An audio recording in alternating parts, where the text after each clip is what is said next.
Soweit heute Morgen haben wir versucht zu erklären, was Unterordnung nicht ist. Und nun möchte ich erklären, was Unterordnung ist. Ich würde auch sagen, dass dieser Teil der Lektion ziemlich einfach ist. Von einerseits und von andererseits nicht so einfach ist. Aber das werde ich auch erklären. Was wir schon gelesen haben bei Epheser 5 ist, dass Frauen sich unterordnen müssen, Ehefrauen sich unterordnen müssen. Es gibt ein paar Worte, die besonders hilfreich sind in diesem Gespräch. Bei Epheser 5, ihr Frauen, ordnet euch euren eigenen Männern unter. Und zuerst möchte ich mit dem Wort unterordnen anfangen.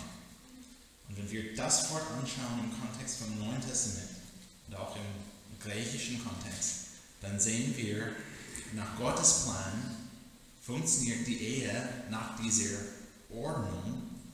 Und das Wort war oft in einem militärischen Kontext gebraucht, wo es beschrieben war, Soldaten verschiedenen Rangs marschieren in gemeinsamer Ordnung. Und in dieser Weise war das Wort gebraucht, einfach zu zeigen, dass es einen Leiter gab. Und es gibt auch Soldaten, die dem Leiter gefolgt haben. Ziemlich einfach, nicht wahr? Unterordnung bedeutet in diesem Kontext einfach, dass der Mann verantwortlich ist zu leiten und die Ehefrau verantwortlich ist zu folgen. Das ist ziemlich einfach, nicht wahr? Ist Mittagessen schon bereit? Was nicht besonders einfach ist, zu verstehen, wie genau wir das Prinzip anwenden. Das möchte ich versuchen zu erklären. Es ist nicht so einfach zu verstehen, genau wie wir das Prinzip anwenden. Das Prinzip zu verstehen ist nicht besonders schwer. Was ist Unterordnung? Der Mann soll leiten und die Frau soll einfach folgen. Aber wie sieht das tatsächlich aus im Leben? Das ist, die ist die Frage, die wir stellen möchten. Und Epheser 5 gibt uns ein paar Insights, wie das aussieht. Zuerst, ihr Frauen, ordnet euch euren eigenen Männern unter als dem Herrn. Paulus hat hier geschrieben, wenn wir über Unterordnung in diesem Kontext reden, er redet über die Ehe. Und das ist nicht der Fall von diesem Text. Wir würden Epheser 5 oder 1. Petrus 3 nicht nehmen und sagen, alle Frauen überall auf der Welt müssen allen Männern unterordnen. Das würde ich nicht von diesem Text sagen. Ihr Frauen ordnet euch euren eigenen Männern unter als dem Herrn. Das habe ich auch erklärt von 1. Mose 2,24. Gott nimmt einen Mann, Gott nimmt eine Frau, er bringt die zusammen in einer Ehe, wo Gott auch gesagt hat im Alten Testament, 1. Mose 2,24, der Mann wird Vater und Mutter verlassen, seine Frau anhängen und die werden ein Fleisch sein. Und innerhalb dieser Ein-Fleisch-Beziehung haben wir diese Ordnung, die wir hier in diesem Text sehen. Das ist ganz genau, was Paulus hier geschrieben hat. Und dann hat er auch weiterhin geschrieben, Vers 22, ordnet euch euren eigenen Männern unter als dem Herrn. Und Gott hat bestimmte Vorstellungen in dieser Beziehung. Und die hat er auch hier erklärt in Vers 23, denn der Mann ist das Haupt der Frau, wie auch der Christus das Haupt der Gemeinde ist. Und er ist der Retter des Leibes. Wie nun die Gemeinde sich dem Christus unterordnet, so auch die Frauen ihren eigenen Mentor in allem. Und was einfach ist zu verstehen von diesem Text, ist, dass Männer eine Verantwortung vor dem Ehemänner, eine Verantwortung vor Gott haben, zu leiten. Und Gott hat einfach die Ehe geschaffen, dass wir als Männer nicht vor Gott stehen dürfen am Ende des Lebens und sagen, Herr, die Frau, die du mir gegeben hast. Ein Mann hat schon versucht, diese Ausrede zu nutzen, hat nicht gut geklappt. Und wir werden auch diese Ausrede nicht nutzen in der Zukunft. Wir werden vor Gott stehen und Gott wird fragen, hey Nick, was hast du in deiner Ehe getan, um zu leiten? dann kann ich nicht sagen, aber Jody heißt meine Frau, aber Jody, sie hat 1, 2, 3 getan. Aber ich bin nicht dafür schuld, ich habe nichts getan. Dann wird er sagen, das stimmt, du hast nichts getan, du bist schuld. Du hast eine Verantwortung. Ich als Ehemann habe eine Verantwortung zu leiten. Das heißt, dass ich verantwortlich bin für die Familie. Das bedeutet nicht, dass ich alles machen muss. Das bedeutet nicht, dass ich alles bestimmen oder dass meine Frau keine Gelegenheit hat, mit mir zu arbeiten. Wir können als ein Team arbeiten und ich kann immer noch diese Verantwortung vor Gott halten. Hier sind ein paar praktische Beispiele und dann reden wir weiter durch den Text. Aber wenn wir Entscheidungen zu treffen haben, zum Beispiel, wie wir die Kinder erziehen. Meine Frau darf zu Hause bleiben, was super schön ist, weil wir viele Kinder haben und die brauchen viel von Mutti. Und sie investiert viel Zeit und Energie in den Kindern. Wer ist verantwortlich für die Kindererziehung? Das ist nicht gut ausgedrückt. Aber wer steht vor Gott als die Person, die die Hauptverantwortung für die Kindererziehung trägt? Das bin ich. Epheser 6,4, wir sind in Epheser 5, ich muss die Seite nicht blättern. Epheser 6,4, Gott hat ganz klar und deutlich geschrieben, und ihr Väter reißt eure Kinder nicht zum Sohn, sondern er zieht sie auf in der Zucht und Ermahnung des Herrn. Väter. Ich meine nicht, dass die Muttis nicht verantwortlich sind, das habe ich nicht gesagt. Und ich habe versucht, ganz vorsichtig diese Aussage auszudrücken. Als Väter haben wir die Hauptverantwortung vor Gott. Ich kann nicht vor Gott stehen eines Tages und Gott kann nicht die Frage stellen, Nick, was hast du in der Kindererziehung getan? Dann kann ich nicht sagen, nichts. Es war nicht nötig, weil meine Frau so begabt ist, die Kinder zu erziehen. Weil meine Frau so viel Zeit gehabt hat, die Kinder zu erziehen. Ich habe eigentlich nichts getan. Ich habe immer noch diese Hauptverantwortung vor Gott. Ich muss verstehen, was wir als eine Familie machen. Ich muss auch biblische Ideen haben, wie wir unsere Kinder erziehen. Und meine Frau ist sehr wichtig in dieser Arbeit, weil sie mir sagen kann, hier ist, was ich in den Kindern sehe, was sie für Götzen im Herzen haben. Hier, der Junge, er kämpft mit diesem Thema momentan, sagt meine Frau, weil sie die Kinder den ganzen Tag beobachtet. Und ich sage, super, danke für diese Ideen. Dann denken wir zusammen, was ist die biblische Lösung zu diesem Problem? Und dann oft in diesem Gespräch sage ich, super, wir haben eine biblische Lösung gefunden. Zum Beispiel Philipper 2, 3-4, tut nichts aus Selbstsucht, sondern wir müssen den Nächsten höher achten als uns selbst. Eine Bibelstelle, die wir oft zu Hause vorlesen. Hier ist die Lösung und dann schaue ich meine liebevolle, super hübsche Frau an und ich sage, gut, dann morgen darfst du auch diesen Text erklären. Und vielleicht abends, ja, werde ich auch den Text erklären oder versuchen, den Kindern zu helfen. Aber meine Frau ist so aktiv in diesem Dienst zu Hause.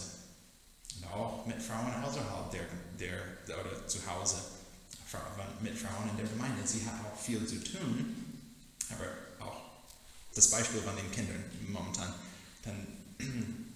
Wir arbeiten zusammen, wir versuchen die Bibel zusammen zu verstehen. Und dann hat sie viel Verantwortung in der Ausführung und auch einfach in wie wir über dieses Thema denken, hat sie eine große Rolle.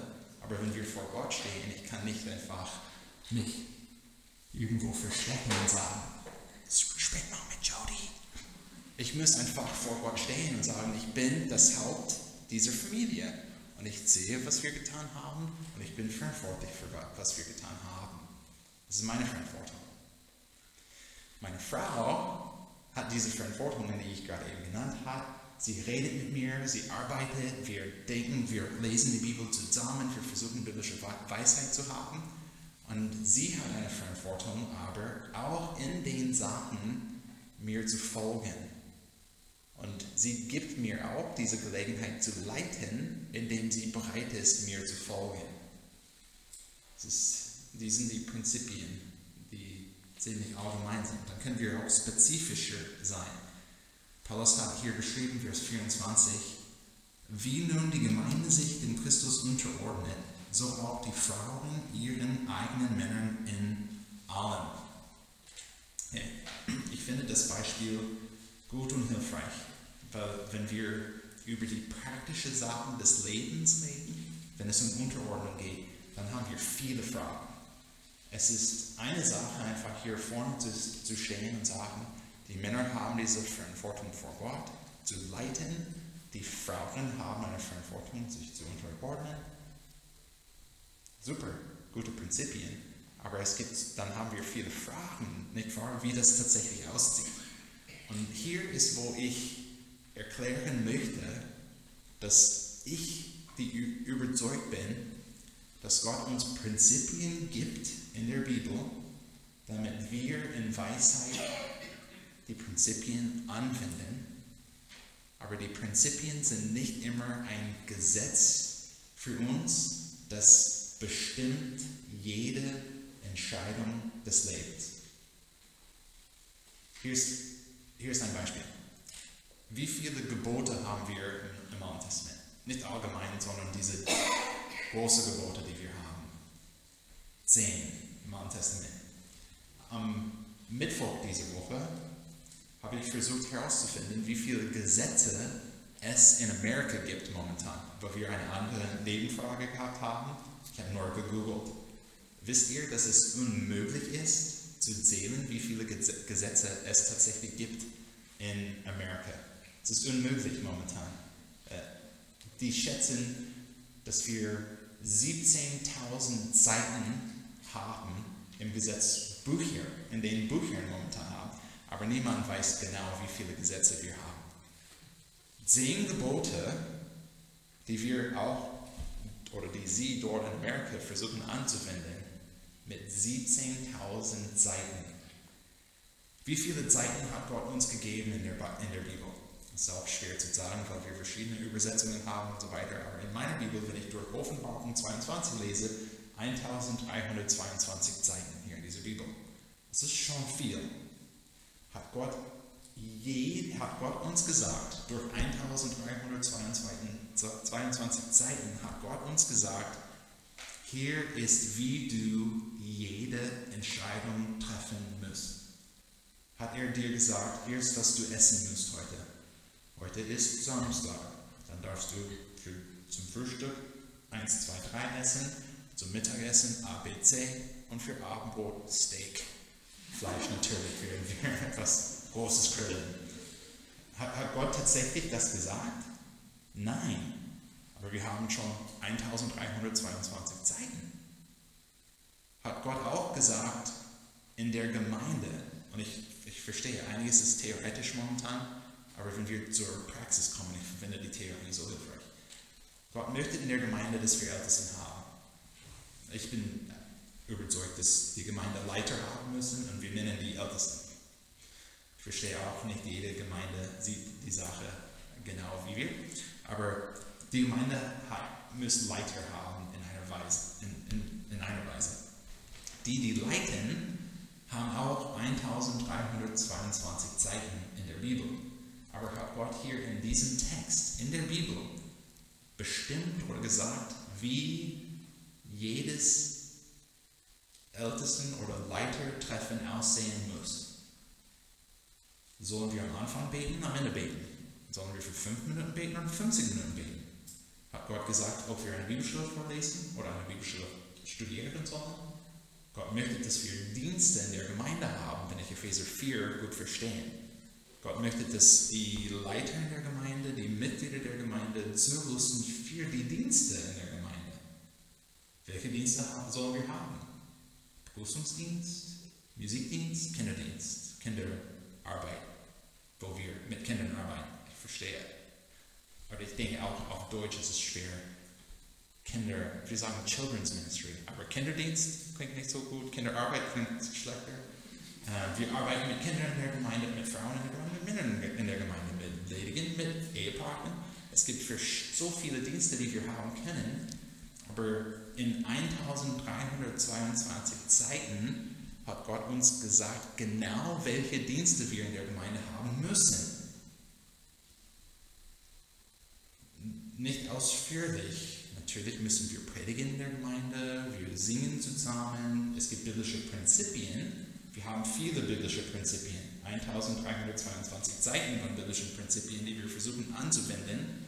Aber diese Prinzipien, die wir haben, bilden für uns einen Rahmen und wir versuchen, Gott zu ehren, Gott zu dienen, indem wir innerhalb dieses Rahmens Entscheidungen treffen. Wie viele Lieder sollen wir heute singen?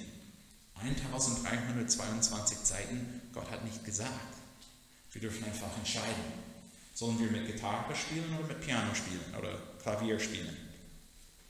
Wir dürfen entscheiden. 1322 Seiten, Gott hat nicht gesagt. Ich sage nicht, dass Gott nicht spricht.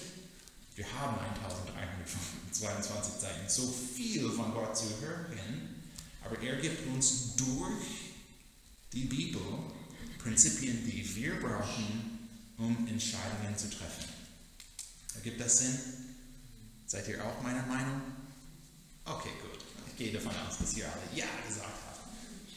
Okay, wir müssen die biblischen Prinzipien verstehen und dann treffen wir Entscheidungen, wie wir die Prinzipien am besten anwenden, um Gott zu ehren. Ich habe schon gesagt heute Morgen, 1. Timotheus 5, dass jüngere Witwen, die heiraten, sie sollen den Haushalt führen. Oder wenn wir auch 2. Timotheus, sondern Titus 2, Verse 3 bis 5 lesen, wir sehen auch, dass die ältere Frauen in der Gemeinde die jüngere Frauen anleiten sollen, häuslich zu sein.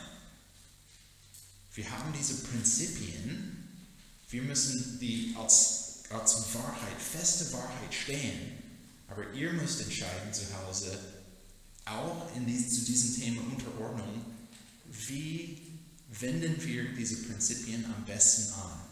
Es gibt keine Schablone, die ich geben kann, um zu sagen, hier ist, was du bei jeder Entscheidung machen musst. Du brauchst einfach diese Einstellung haben als Ehefrau. Ich bin bereit, meinem Mann zu folgen. Und wenn er eine starke Meinung hat, ich hoffe, dass er als Lehrer, ich hoffe, dass er auch Epheser 5, 25 bis zum Ende des Kapitels gelesen hat. Oder auch 1. Petrus 3,7 gelesen hat, das informiert, diese Stellen informieren die Männer, wie wir leiten sollen, in einer biblischen Weise. Und ich hoffe, dass ihr als Ehefrauen diese Einstellung habt, okay, er soll leiten, ich soll unterordnen, das bedeutet, dass ich immer diese Einstellung habe, dass ich ihm folgen kann, aber ich verstehe auch, dass zu Hause, dass ich Verantwortungen habe. Ich verstehe auch, dass ich eine Perspektive habe und ich habe auch eine Verantwortung vor Gott, diese Perspektive in Gnade und in einem Geist mit weiterzugeben. Und wir versuchen einfach, diese verschiedenen Prinzipien in Balance zu halten und dafür brauchst du einfach geistliche Leitung und Weisheit von der Schrift. Nicht genaue Prinzipien, weil Gott gibt uns nicht immer die Antwort zu einer bestimmten Frage. Er gibt uns die Prinzipien, damit wir diese Frage antworten können. Ergibt das Sinn? Okay, ich wollte durch ein paar Beispiele arbeiten. Vielleicht diese Prinzipien oder diese Idee zu einfach erleuchten. Wie wir die Prinzipien anwenden in verschiedenen Umständen. Kindererziehung habe ich schon genannt. Wir verstehen, dass es wichtig ist, die Kinder zu erziehen. Und hier ist, was wir brauchen. Einfach die Bibel gut kennenzulernen. Wenn ich über Kindererziehung, ich denke an 5. Mose 6, 4 bis 9. Und in dieser Bibelstelle hat Gott gesagt, dass wir die Gebote Gottes nehmen sollen, haben sollen in unserem Herzen. Wir sollen Gott lieben mit dem ganzen Herzen, mit der ganzen Seele, mit der ganzen Kraft. Und dann werden wir diese Gebote nehmen und wir werden unsere Kinder, wenn ich mich richtig erinnere auf Deutsch, wir werden unsere Kinder einschärfen, erziehen. Wir werden einfach diese Prinzipien weitergeben, wenn wir vielleicht einmal in der Woche eine Stunde zusammen haben. Das hat Gott auch nicht geschrieben in 5. Mose 6. Falls ihr die Stelle nicht kennt, Gott hat gesagt, wenn du einfach sitzt, wenn du gehst, wenn du dich hinlegst, um einzuschlafen, oder wenn du aufstehst, zu jeder Zeit sollst du diese Gebote einfach nutzen, um eure Kinder zu erziehen. Wir müssen die Kinder erziehen. Zu Hause, und dann haben auch Männer und Frauen, es gibt so viele Prinzipien, auch die Bibel einfach in unseren Gedanken. Sprüche 1. Es ist nicht nur wichtig, die Worte des Vaters zu hören und auf diese Worte zu hören, sondern auch der Mutti. Das ist ganz klar und deutlich, Stück für Stück durch Sprüche. Hört zu, nicht nur die Worte vom Vater, sondern auch von Mutti. Wir haben diese Rolle, unsere Kinder zu erziehen. Meine Frau hat diese Verantwortung, sich zu unterordnen. Sie hat auch eine Verantwortung, Kindererziehung zu praktizieren. Es gibt viele Sachen, wo sie einfach die Verantwortung übernimmt, Entscheidungen zu treffen anhand biblischen Prinzipien. Zum Beispiel morgens, momentan machen wir Homeschooling. Meine Kinder gehen in die Schule einmal in der Woche, super gechillt. Meine Kinder lieben es, es gefällt ihnen so gut. Wir beginnen, Jody, meine Frau, hat die Entscheidung getroffen, dass Schule beginnt um 9 Uhr. Ich finde es auch eine gute Idee. Unsere Kinder normalerweise müssen um 6:30 aufstehen und kurz nach 7 sind sie schon weg. Seit 6 Jahren in Deutschland haben wir das gemacht. Wir haben gedacht, wenn wir 6 Monate haben, wo die Kinder um 8:30 aufstehen könnten, das ist cool. Ich wünsche, dass ich so eine Erfahrung in meinem Leben habe. Hat nicht geklappt bei mir. Wir haben gesagt, okay, 9 Uhr. Um 9 Uhr beginnt meine Frau den Tag mit einer Andacht für die Familie, für die Kinder. Super Idee.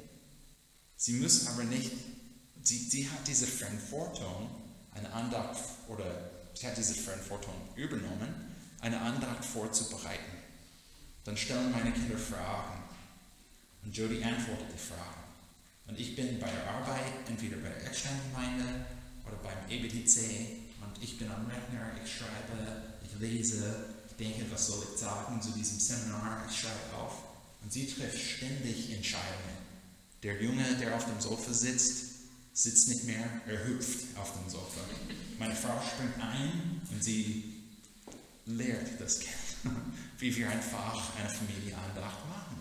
Sie hat diese Verantwortung. Sie muss nicht immer mit mir reden. Sie trifft Entscheidungen, sie denkt biblisch, sie ist bereit, einfach viel zu tun. Es ist nur ein Bereich auch mit den Kindern.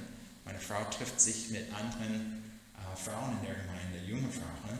Wir reden allgemein über die Fälle, um einander zu schärfen. Aber sie muss mir nicht schreiben, oh Nick, diese Frau hat gerade eben gesagt, dass so und so passiert im Leben. Was soll ich sagen? Du bist fähig. Du bist bereit, du hast das Wort Gottes in dir, du triffst eine Entscheidung und du sagst, was du sagen möchtest. Viele Sachen kann meine Frau, sie macht einfach. Dann es gibt Sachen, wo wir denken, dass wir miteinander reden sollen. Zum Beispiel Urlaub. Was werden wir nächstes Jahr für Urlaub tun? Ich möchte eines Tages in meinem Leben mit meinen Kindern irgendwo Schönes fahren im Februar, um Skifahren zu gehen. Das ist ein Traum von vielen Amerikanern. Einfach in die Schweiz zu fahren oder vielleicht Österreich und die Berge und Schnee. Und das hört sich gut an. Wir möchten das eines Tages im Leben machen. Jody hat aber vielleicht auch andere Einstellungen für Urlaub oder andere Ideen für Urlaub. Sie kann einfach nicht den Urlaub buchen, ohne dass wir zusammen reden. Und wenn sie vielleicht auch denkt, oh, eine Woche in der Schweiz wäre super und wunderbar, und sie Pläne macht und meine Frau gibt Geld nicht gern aus, Sie macht einen guten Plan und sie sagt, so billig wie möglich in der Schweiz für eine Familie von 8, 5.000 €. Vielleicht sagt sie. Und dann denke ich, das geht einfach nicht bei uns. Das ist einfach zu viel Geld. 5.000 € für Urlaub, für eine Woche, um Skifahren in der Schweiz zu gehen, geht nicht. Aber ich kann nicht einfach in diesem Moment anhand biblischen Prinzipien sagen, oh, du darfst entscheiden, das ist deine Verantwortung. Weil wenn wir vor Gott stehen und er sagt, ihr habt 5.000 € für Urlaub nicht gehabt, aber ihr habt das Geld ausgegeben, was ist mit euch passiert? Und dann sage ich, es war die Frau, die du mir gegeben hast, darf ich nicht sagen. Ich muss vor ihm stehen und sagen, ja, ich bin verantwortlich für diese Entscheidung. Ergibt das Sinn? Wir versuchen zusammen zu arbeiten. Hier ist ein Beispiel, das auch vorgekommen ist. Stellt ihr euch vor, dass ein Ehepaar in Hamburg wohnt, mit Kindern, 2 kleine Kinder. Der Ehemann möchte nach Bayern umziehen, die Ehefrau aber nicht. Dann sind die Prinzipien nicht so einfach, nicht wahr? Es ist sehr schön, wenn wir sagen, oh, meine Frau macht eine Andacht zu Hause und ich arbeite für die Bibelschule. Aber wenn das Leben so ist, wo wir keine Einheit haben, wo wir sagen, hier ist ein Fall, wo der Mann überzeugt ist sogar, dass die Familie Gott am besten ehren kann, wenn sie nach Bayern umzieht. Und die Frau sagt, überhaupt nicht. Ich möchte nicht weg von meiner Familie umziehen. Ich möchte in Hamburg bleiben. Und was sollen wir tun in so einem Fall? Und was würden wir auch raten als Ältesten? Dann sagen wir einfach, versucht mal was ist in der Mitte? Folde vielleicht? Dann sagen wir einfach, lasst uns einfach 50-50 eine Entscheidung treffen und ihr könnt nach Folde umziehen, nicht so weit entfernt von Hamburg und nicht so weit von München. Das ist vielleicht auch nicht so biblisch. Wir können vielleicht sagen zu dem Mann, oder wir können einfach zu diesem Ehepaar sagen, ganz einfach, der Mann hat die Verantwortung zu leiten, er darf entscheiden, du musst einfach mitgehen zur Frau.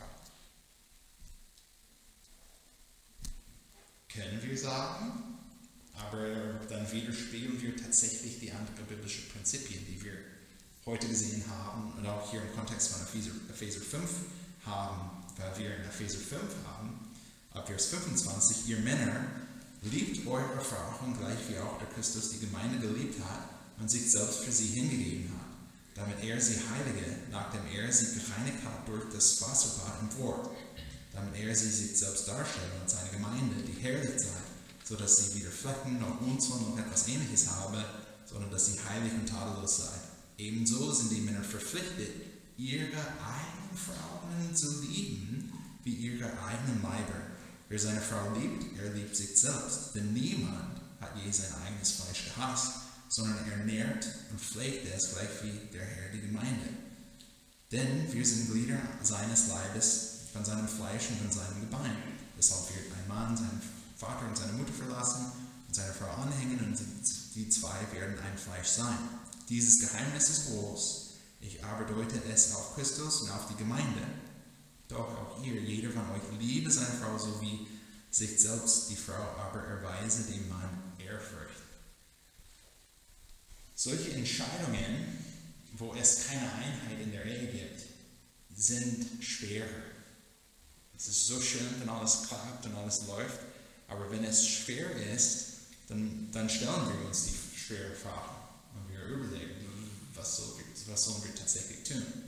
Und hier ist, wo ich gesagt habe, Gott bildet für uns einen Rahmen und wir sollen Entscheidungen innerhalb dieses Rahmens treffen.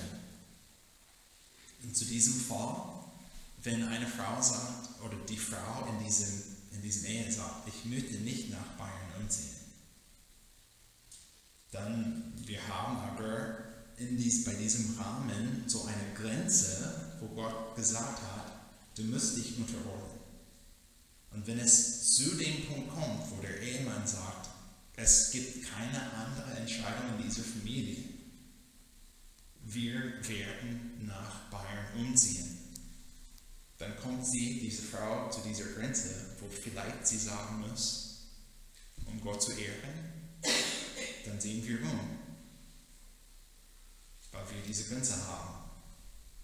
Ich hoffe, dass der Ehemann nicht so herrscht zu Hause, weil was wir gerade eben vorgelesen haben, zeigt, dass er am besten, auch was ich vorschlagen würde in der Seelsorge, ist dass der Ehemann mit ihr redet, ihre Perspektive zu hören, dass er tatsächlich versteht, warum sie nicht nach Bayern umziehen möchte und dass er auch vielleicht sogar Jüngerschaft praktiziert, ihr zu helfen, vielleicht bereit zu sein, umzuziehen.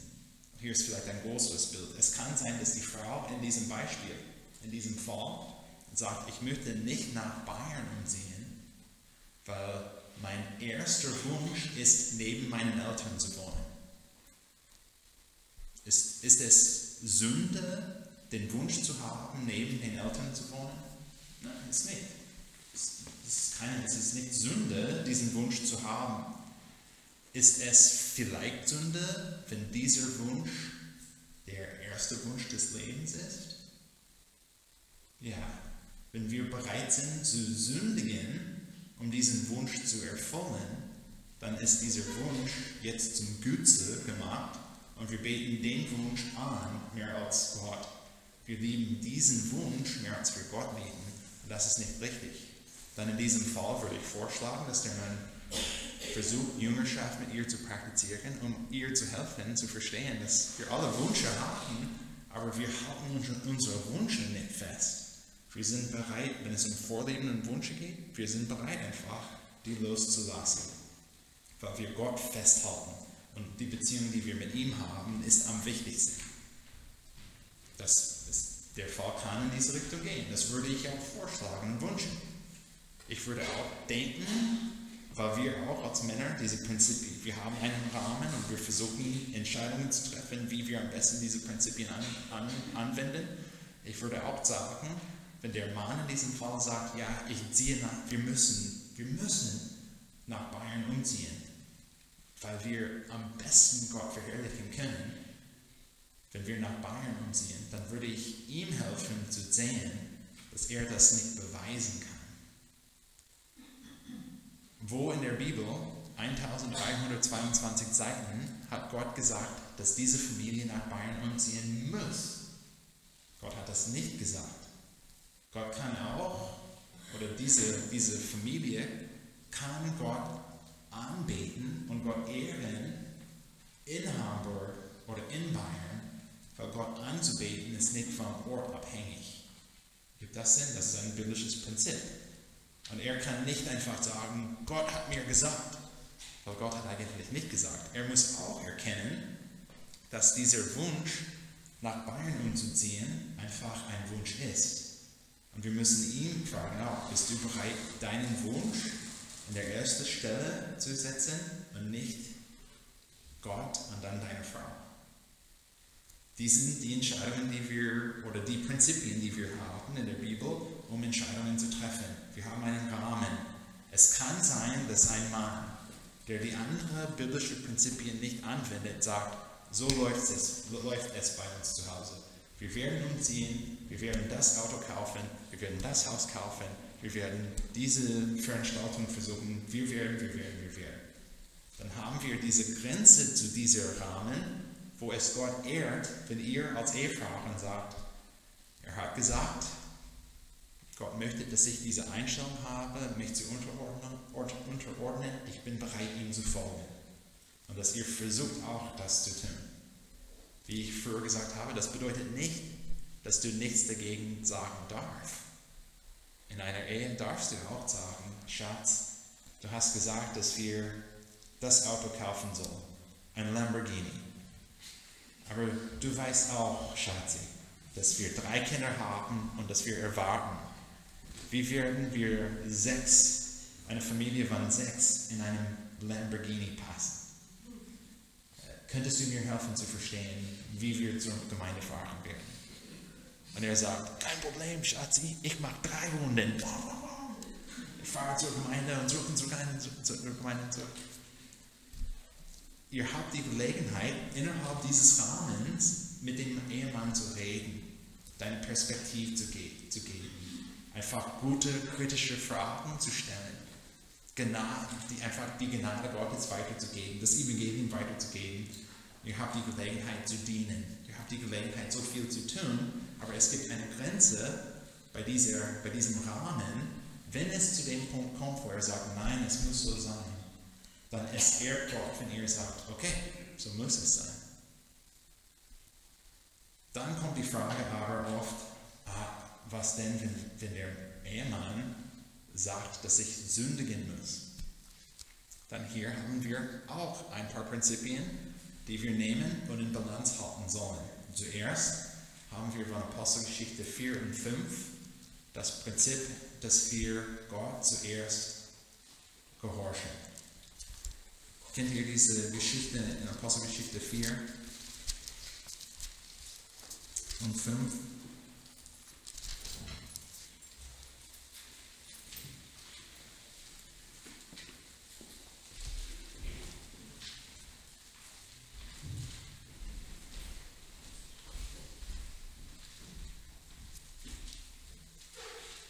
Ich werde nicht die ganze Schrift vorlesen, aber Apostelgeschichte 4, ab Vers 1, wir haben Petrus und Johannes vor dem Hohen Rat. Ab Vers 1, während sie aber zum Volk redeten, kamen die Priester und der Hauptmann des Tempels und die Sadduzäer auf sie zu. Sie waren aufgebracht darüber, dass sie das Volk lehrten und in Jesus die Auferstehung aus den Toten verkündigten. Und sie legten Hände an sie und brachten sie ins Gefängnis bis zum folgenden Morgen. Denn es war schon Abend, aber viele von denen, die das Wort gehört hatten, wurden gläubig. Und die Zahl der Männer steigt auf etwa 5000. Es geschah aber am folgenden Morgen, dass sich ihre Obersten und Ältesten und Schriftgelehrten in Jerusalem versammelten, auch Hannas, der Hohepriester, und Kaiaphas und Johannes und Alexander und alle, die aus hohepriesterlichem Geschlecht waren. Und sie stellten sie in ihre Mitte und fragten, durch welche Kraft oder in welchem Namen habt ihr das getan? Da sprach Petrus, vom Heiligen Geist erfüllt zu ihnen, ihr Obersten des Volkes und ihr Ältesten von Israel, wenn wir heute wegen der Vollbracht an einem kranken Menschen verhört werden, durch wen er geheilt worden ist, so sei euch allen und dem ganzen Volk Israel bekannt gemacht, dass durch den Namen Jesu Christi des Nazareners, den ihr gekreuzigt habt, den Gott auferweckt hat aus den Toten, dass dieser durch ihn gesund vor euch steht. Und die waren nicht zufrieden mit dieser Antwort und die Männer dort haben verboten, dass sie weiter im Namen Jesus reden. Um ein bisschen schneller zu arbeiten, Vers 18 oder Vers 17, aber damit es sich nicht weiter unter dem Volk verbreitet, wollen wir ihnen ernstlich drohen, damit sie künftig zu keinem Menschen mehr in diesem Namen reden. Und sie ließen sie rufen und geboten ihnen überhaupt nicht mehr in dem Namen Jesus zu reden noch zu lehren. Aber Petrus und Johannes antworteten ihnen und sprach, entscheidet ihr selbst, ob es vor Gott recht ist, euch mehr zu gehorchen als Gott. Und dann sehen wir später in Kapitel 5, dass sie wieder im Namen Jesus gepredigt hat. Die sind festgenommen, geschlagen und es kommt zurück zu diesem Punkt. Es ist besser, Gott zu gehorchen vor Männern oder Menschen. Wir müssen Gott gehorchen. Ich habe gesagt, wir haben einen Rahmen. Wir versuchen, diese biblischen Prinzipien gut zu verstehen, in unseren Gedanken zu haben und täglich müssen wir Entscheidungen treffen. Wie soll ich diese Prinzipien am besten anwenden? Ich habe auch, ihr könnt sagen, als Frau habe ich auch Wünsche, ich habe Ideen. Ihr habt auch, laut 1. Timotheus 5, eine Verantwortung, in deinem Bereich auch zu leiten. Dann kommt der Ehemann neben dir, er hat auch eine Verantwortung zu leiten und ihr müsst zusammenarbeiten. Wenn es zu dem Punkt kommt, wo der Ehemann sagt, es muss so sein, dann Gott hat gesagt, Frauen müssen diese Einstellung haben. Okay, ich werde mich unterordnen. Das ist diese Grenze, die wir von diesem Rahmen haben. Aber wenn der Mann sagt, du musst sündigen, ich möchte, dass du lügst, oder wir werden etwas mit der Steuererklärung verfälschen oder falsch aufschreiben und du musst unterschreiben. Ich sage euch, du bist nicht mehr innerhalb dieses Rahmens. Diese Anweisung oder sogar der Befehl vom Ehemann ist außerhalb dieses Rahmens und um Gott zu gefallen, darfst du Nein sagen. Ergibt das Sinn? Super. Dann haben wir versuchen diese Grenze aufzubauen, damit ihr diese praktische Entscheidungen täglich, jeden Tag treffen könnt. Dann hier ist vielleicht auch eine Bibelstelle, wo wir sagen, okay, es ist nicht super einfach. Römerbrief 14 und 15. Könnt ihr Römerbrief aufschlagen? Wir waren gerade eben in der Apostelgeschichte. Römerbrief ist nicht weit entfernt. In Römerbrief 14 und 15, wir haben diese Bibelstelle, wo die Frage gestellt ist, dürfen wir eigentlich Fleisch essen, das zuerst zu den Götzen geopfert war? Und die Antwort eigentlich ist ja, darfst du. Es ist kein Ding.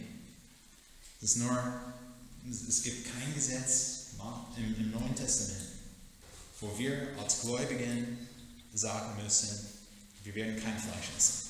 Besonders das Fleisch, das zuerst zu den Götzen geopfert war. Es ist okay. Wir können einfach zur Fleischerei gehen. Wir können ein schönes Stück Entrecote kaufen. Oder Filet Mignon. Und egal, ob das Stück Fleisch vorher zu den Götzen geopfert war, es ist egal. Wir dürfen kaufen, wir dürfen grillen, wir dürfen essen und wir dürfen genießen. Einige haben aber ein Gewissensproblem. Sie gehen zur Fleischerei und sie denken, aber wir haben nur den einen wahren Gott. Und in meinem Herzen kann ich einfach nicht das Fleisch kaufen, grillen, essen und genießen. Das ist einfach mir unmöglich. Ich schaffe es nicht. Dann hat Paulus gesagt, Römerbrief 14, Vers 23, wer aber zweifelt, der ist verurteilt, wenn er doch isst, weil es nicht aus Glauben geschieht. Alles aber, was nicht aus Glauben geschieht, ist Sünde. Hier haben wir diesen Rahmen gebaut. Wir haben gesagt, wenn wir eine biblische Sicht haben bei der Ehe, der Ehemann ist das Haupt der Frau, er ist verantwortlich für die Familie. Das bedeutet aber nicht, dass die Frau keine Verantwortung hat oder keine Entscheidungen treffen muss. Sie hat viel zu tun. Viel zu tun.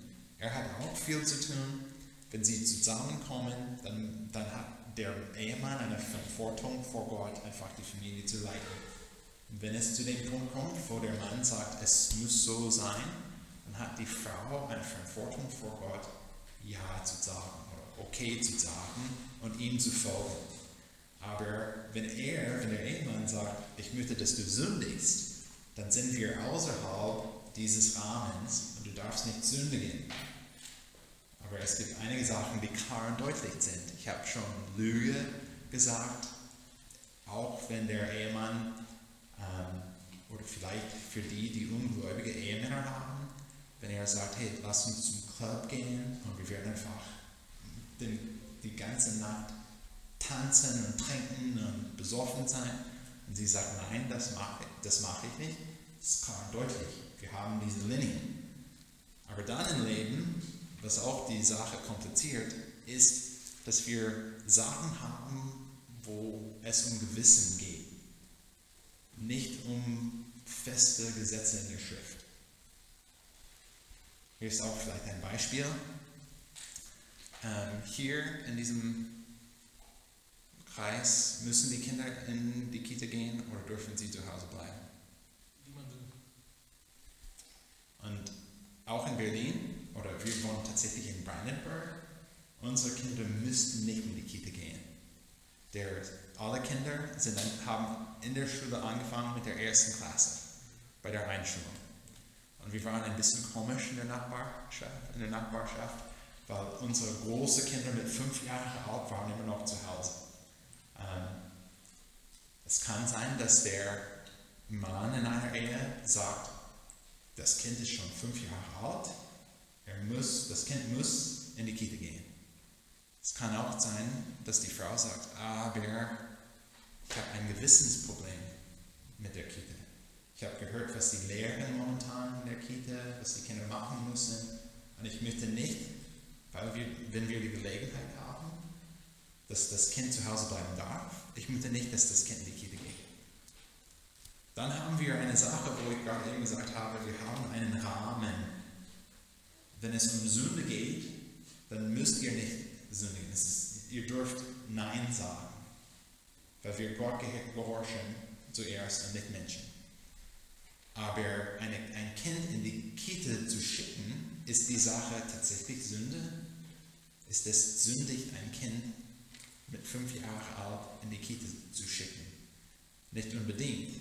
Es kann sündig sein, aber nur weil ein Kind in die Kita geht, ist nicht 100% Sünde. Aber wenn es dir schwerfällt, das Kind in die Kita zu schicken, dann hast du ein Gewissensproblem mit der Kita und du sollst nicht gegen dein Gewissen entscheiden. Seht ihr, wie kompliziert das ist? Und hier ist, was ich empfehlen würde, wenn wir als Ältesten mit solchen Ehepaaren reden, dann versuchen wir auch in diesem Fall dem Mann zu helfen und der Frau zu helfen.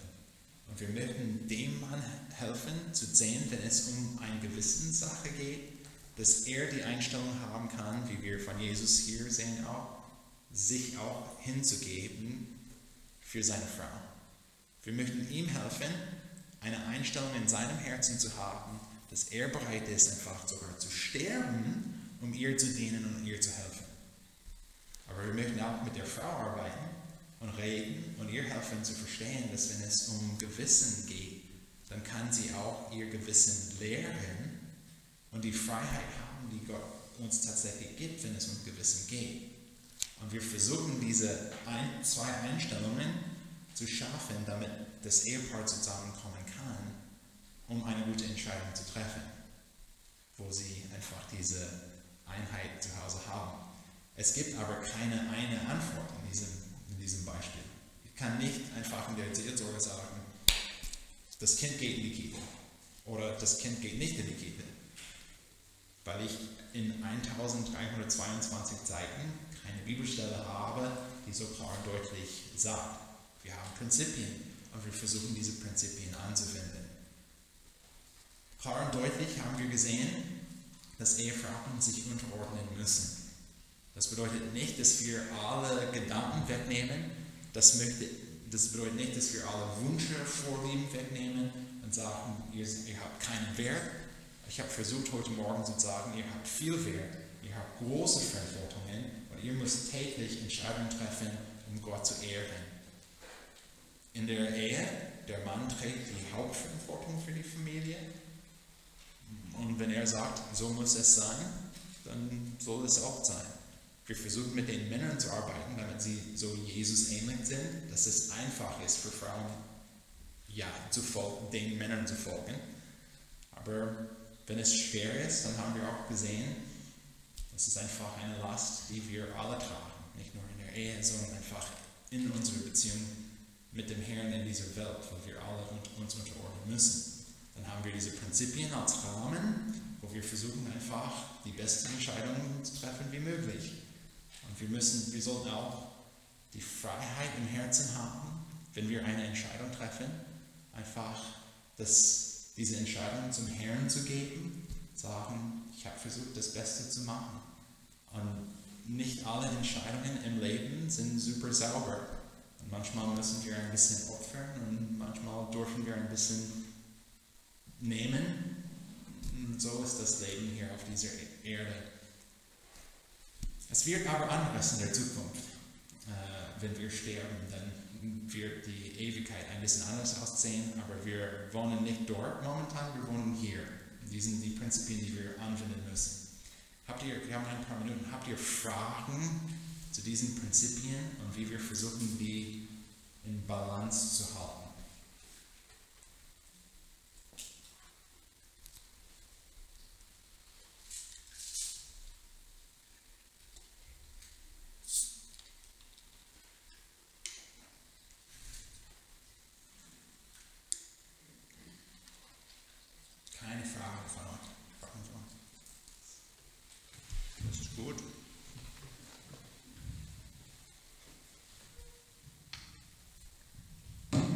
habt ihr vielleicht Beispiele,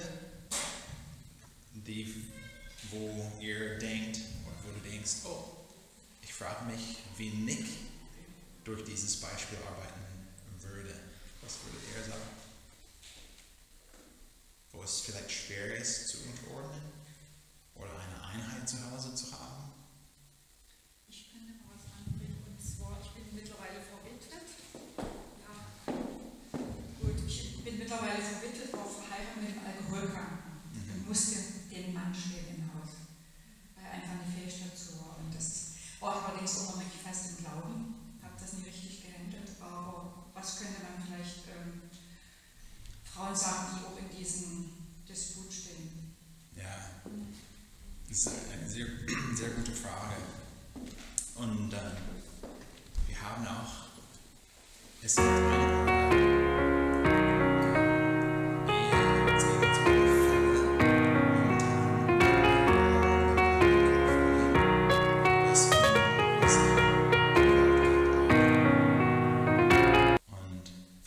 Prinzipien, die wir genannt haben, aber dann, wenn wir solche Sachen sehen, dann versuchen wir auch als Bibellehrer, auch als Pastorin, wir versuchen einfach die Bibel zu lesen und gut zu verstehen.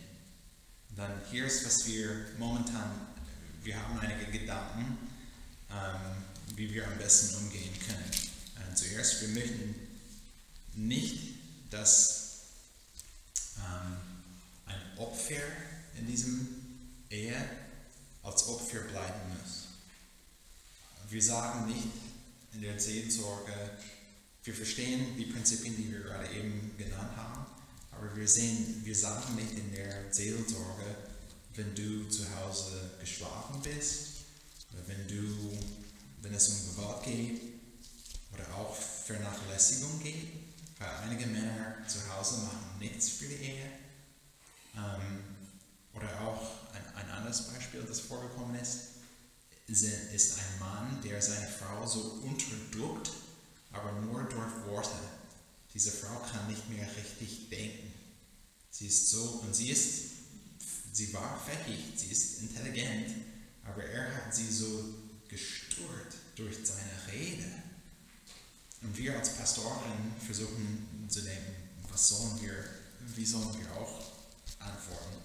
Wir möchten nicht, dass eine Frau, die so in so einem Ehe, in diesen Umständen bleiben muss. Ich verstehe auch, wir hören einige Pastoren, auch wenn wir 1. Petrus 2 vorlesen. Und Petrus hat geschrieben, wir sollen einfach uns unter dem König unterordnen. Und die haben einen Schleppen. Oder wir lesen, was sie für Verfolgung auch in 1. Petrus 4 erlebt haben. Das ist sehr schlecht. Wir verstehen auch im Leben, dass manchmal wir leiden müssen, um Jesus ähnlich zu sein. Das verstehen wir. Aber gleichzeitig möchten wir nicht sagen, dass eine Frau, die tatsächlich ein Opfer in diesem Ehe ist, in diesen Umständen bleiben muss. Und hier brauchen wir auch viele Gespräche, um herauszufinden, was tatsächlich los ist.